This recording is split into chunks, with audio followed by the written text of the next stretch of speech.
Our conversation today is a continuation of one that we started a time ago, and we're going to be looking at outcomes for whatever challenges come our way and how those outcomes can be determined.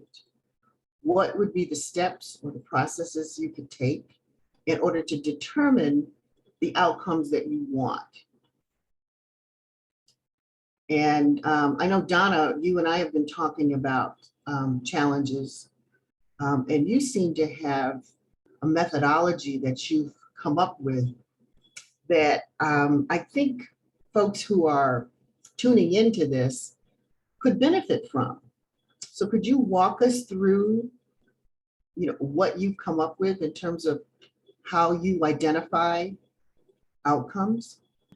So I think one way to approach this would be to understand that whatever plans we have, some of them may be, the outcome may be feeling based, Mhm. and some of them may be more of a pure accomplishment. Doesn't mean you don't feel something. It's just that it's a lot of hard work and you're accomplishing something. And let me just distinguish these two things before I go on and illuminate one of them, because one of them might be something like a wedding, where there's this rush of feeling that's a lot of happiness, a giant event that's full of fun and love and expense, causes a lot of heartache along the way sometimes, or even on the day of. But, oftentimes when I talk to the young people that I appreciate in my life, for the wedding, usually the bride, it's the feeling of the day. So when it's a feeling based thing, let's appreciate all of the good feelings and know that it is an event. It will culminate in one gigantic feeling, and then things will be over and other things will have to be accomplished after that, like your life organized with your spouseified other, and the way life rolls out after that. So, the feeling of the event being everything, and knowing that, especially for younger people, you're not going to feel that way forever. And let me add that I used to play music, and I noticed that with my musical colleagues, the ones that had a lot of problems with alcohol or drugs were the ones who expected that being a musician meant they were going to feel the way they felt when they were making a good performance, and that afterwards, in order to keep that going, they felt that they had to, they would get themselves into trouble with substances. So, those are the kinds of things where it's feeling based, and that's separate from, I think, what will be most important. Maybe some people needed to hear that, but I think the most important thing for this conversation would be the accomplishment based thing. So it's like, do I need to get a new place to live, or do I need to get a new vehicle? And then looking at those things and organizing yourself around what you want to accomplish and any flexibility that you have. So if you begin with the writing about, I'm tired of having to have AAA start my car, the battery's been changed, feel like I'm not getting to work on time, and I've got to find a different car. Maybe we don't really know what the problem is, so taking it to a mechanic might be a first step. Or maybe what you're feeling is something like, the air conditioner just doesn't work anymore and I can't get the stuff to make it work. Well, whatever it is, you already have a valuable thing there. I need it to be cooler when I'm driving around. So the next thing has to have a good working air conditioner. That alone can be the kind of valuable information that gets you rolling, gets you started on your project, and gives you some things to think about and be flexible about along the way. Of course, other things like the metrics come into it. So after you've made your notes, while you're doing your research, you can keep a little list of your research, and then you're ready to really start looking for your car, for example. And then you have the things that you're looking for, the price range you're looking for, And you also want to include any help that you may need, like asking your mechanic to look at it and making sure that the person who's selling the car will go with you to the mechanic so these things can be discussed and so they know that the vehicle is in good hands and they can't say something untoward's happened later. And also, when it's something like changing ownership on something like a vehicle, you may want to go to the DMV and change the title together so that you know that gets done.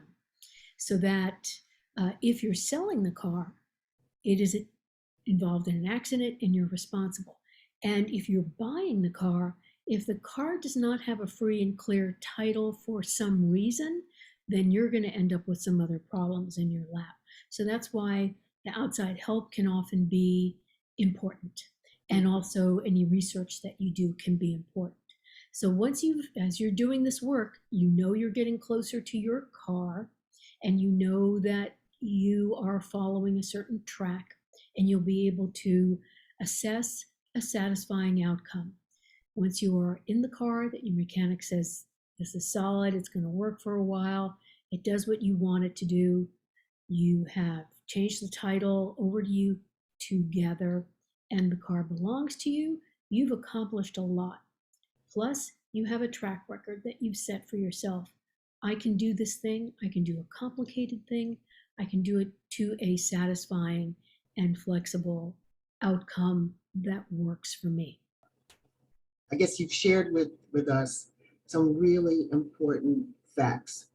And I'm glad that you made the distinction between the feelings outcome and the sort of the project tangible outcomes. and and just kind of walked us through what the process needs to be.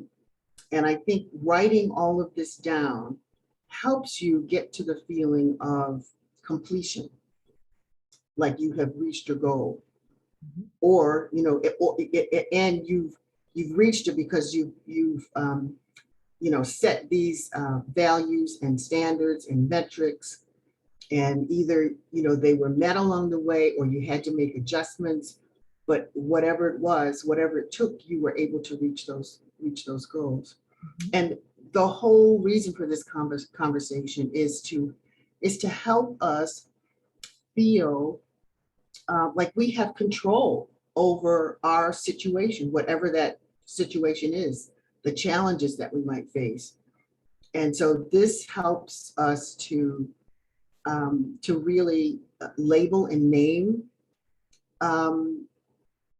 things along the way, whatever we're feeling, the goals or whatever it is for a project, and be able to write down those steps as you go. And then as you check them off, as you complete each of those steps, you have a feeling of accomplishment, I would think, because you're acknowledging completion of these steps. And I would feel satisfied, I would feel as I reached the goal that I set out, that, the goal that I set for myself, I would feel like, oh, look what I did. I was able to do this. And so if you do it with one thing, you can apply that same set of steps to any other challenge that you might face in your life. And so I hope people do, when they're listening to this, can feel that, yes, I can take control. Because like now, the world is still in this state of transition and everything, it seems so uncertain, from one day to the next, let alone 1 week to the next. You can take control of the things that you can take control of, right? And feel that you are, you're not just kind of spinning and reacting to things that are coming your way, that you are able to just kind of focus in on one thing at a time, right? And then, outline all of these steps with the goals that you want to achieve. And I would hope that people would feel some sense of accomplishment or some sense of completion or some sense of control over their lives. So I think this has been really helpful. If you're inspired and you have a big problem and you're anxious to get started right now, start with some kind of a notebook that you can't rip stuff out of. Just you can get them very inexpensively almost anywhere. And start with, leave a couple of blank pages because you may want to make a table of contents of your projects, the extent of my pathology, and use the first page of the project by dating it, titling it, and writing down what the problem is and how you think you might solve it, because that's mineable stuff right there. The next page will be, you take the elements from that. What are your values and what do you want to accomplish? And what do you expect? What condition do you expect to be in, either the way you feel or some relief from having a problem solved? That's your next page. After that, you start listing your resources and you start listing the things that you're going to do, and then knock it out step by step. So there is a really clear process there, but it starts with your mindable thoughts, and that alone can be empowering, because sometimes when we're writing something down, something about that mind-body connection when one is writing, sometimes things come up from the subconscious while you're doing that, and you may have a little aha, because it's really kind of focusing on the problem. It's giving time to the problem and allowing your mind to do sort of a data dump. And to celebrate each of the steps that you're able to accomplish. You know, the work that I do, I try to remind people that they need to celebrate every little step that they're able to accomplish, because whether it's a short-term project or feelings, or certainly if it's long-term and long range. I know the work that I did around policy, that's definitely a long range, you know, it's a the long game. So it's not going to happen in a month. You know, the policy changes are going to happen in a month. Sometimes it takes 2, 3, 5 years. So you need to celebrate every single accomplishment along the way. And that keeps you motivated. That keeps your spirits up. That keeps you involved and engaged. But it also, you know, it helps you to show that, yeah, I'm able to do this. I'm able to take control. And here's what I've been able to accomplish so far in my journey towards reaching this goal. So it's really important to celebrate. And your celebrations don't have to be big time parties. You can celebrate by, you know, baking yourself a cake, and or taking yourself to the beach and spending a day at the beach and listening to the sound of the waves come in, or going on a hike, you know, even in your neighborhood, you know, if you don't want to go to a hike in some remote area. But little baby steps like that you can take to celebrate your achievements, I think goes a long way to help you stay motivated and help you show that you are able to accomplish and to take control of your life. Yes, I love the rewards one, and I think we have another topic there. There we go. Yes. Rewards even in tough times. Yes.